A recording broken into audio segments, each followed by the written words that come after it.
compare with SO3. Then now I'll take their ratios, which is this one. I'll take their coefficient. It's 2 coefficient. It's 2 coefficient of that one. But this one is the one that I want to solve, SO2. But this one there, I already know it there because I already solved it.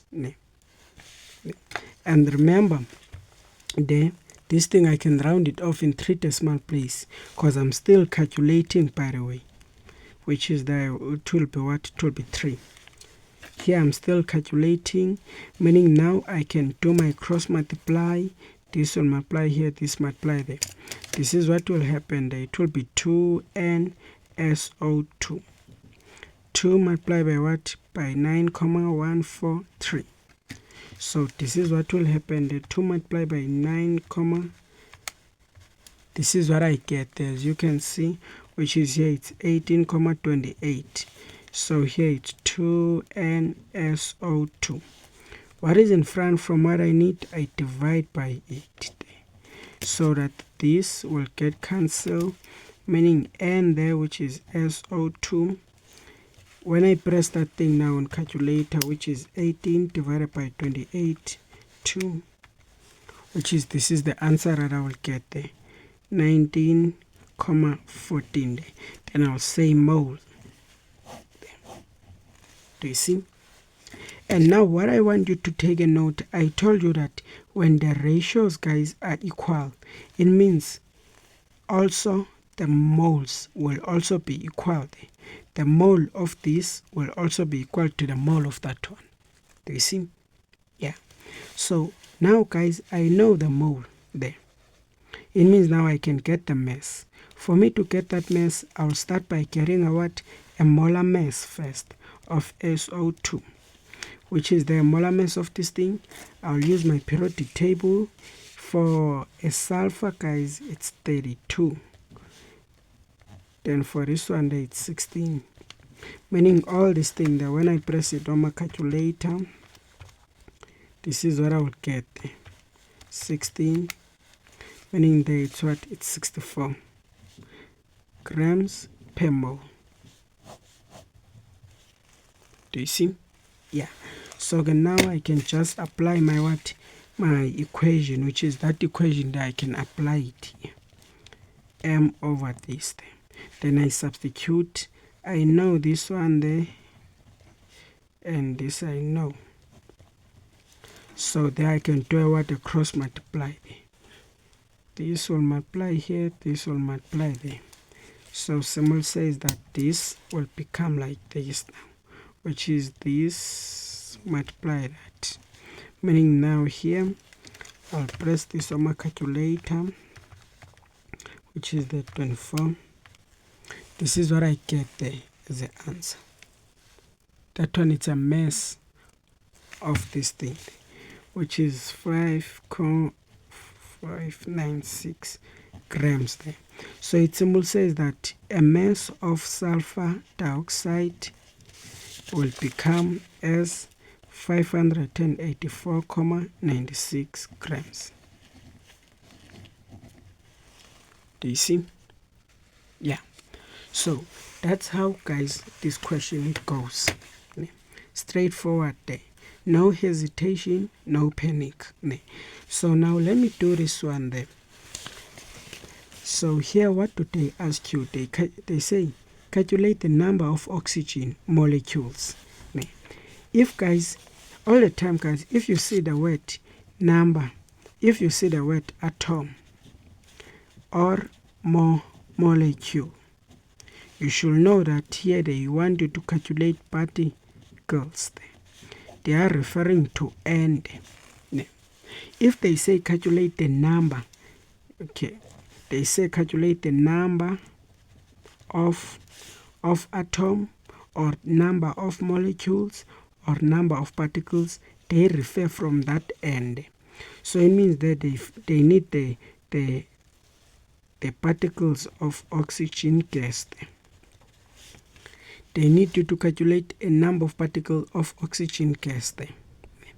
But for you guys to get that thing there, remember this is the equation that you should apply, by the way. This thing is constant. This is what you are looking for, meaning now you should know the moles. How can I know the moles? What I can do, guys, I can compare them. I can compare this with that one. I'll compare with what I'm given, by the way, meaning that I can say the O2 compare with what? SO3. And now here I'll take the coefficient of this one, it's 1, coefficient of that one is that one. Then now this is the moles that I'm looking for. Then now the moles of this one, I already solved them here. I already solved them where? Here. These are the ones that I solved them here. And remember, when I substitute here, I substitute them in 3 decimal place because I was still on during a calculation. It must be in 3 decimal place. Even here, guys, during a calculation, it will be in 3 decimal place. Then now you can do your cross multiply, meaning that this will multiply here, this will multiply them. This is what will happen. And here multiply by this. Anything multiplied by 1, you get the same thing here, which is NO2. What is in front from what you need to divide by it, meaning that I can divide by 2 so that that 2 will get cancelled, and here my NO2 will become as, use your calculator, divide by 2. This is what I get, guys. Do you see? And I haven't finished to calculate, meaning that I can write that number the way it is. That number the way it is, then here I'll say mole. Say mole. So I will use that number, guys, to calculate with that number again on this equation. And when I substitute I'll substitute the way it is, that number, which is here it's 6, 2 multiplied by this 23. This one it's a constant number, by the way. Put invisible 1, this will multiply here, that will multiply there, meaning here it will be n, it's equal to 4,570 multiplied by 6, 0.2 multiplied by 23. So this thing, what does it mean then? It simply means that my n value there will become as 4,75 multiplied by 6, 0 multiply this. So this is the answer that I get there, which is 75 there. I'll run that answer into 3 decimal place, by the way.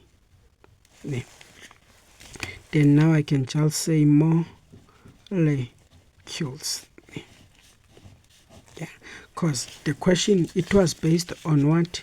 Calculating the molecules of, meaning that I will say again now,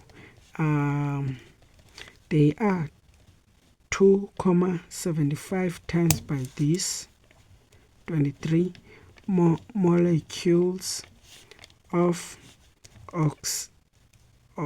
oxygen gas. That reacts, that reacted. So this one there, it's a final answer of a question. So guys, I hope guys you did understood this question, guys, because now I'm exhausted, I'm thinking to sleep now. So all the best, guys, for your watching. This is how chemistry goes, stoichiometry. Thank you for your time.